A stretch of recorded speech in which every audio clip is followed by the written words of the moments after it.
কি সুন্দর চুপ করে বসে আছে। খুব ভালো না রে শান্ত, তোকে একটু খাওয়াই নে, অনেকদিন খাওয়াইনি কাউকে।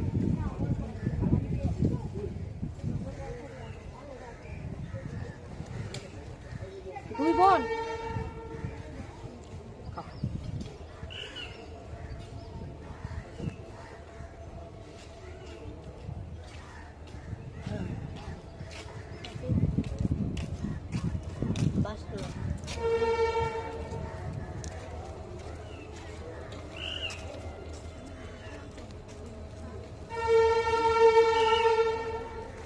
বড়দের মুখের উপরে তর্ক করতে নেই। হ্যাঁ, কেউ যদি কিছু বলে না তর্ক করো না, তুমি বলবে যে হ্যাঁ আমার ঘর তো নেই, আমরা তো এখানেই থাকি, তা কী করবো, পড়াশোনা কী করতে হবে বলো, ঠিক আছে? এরকম করে বলতে হবে। আমি হ্যাঁ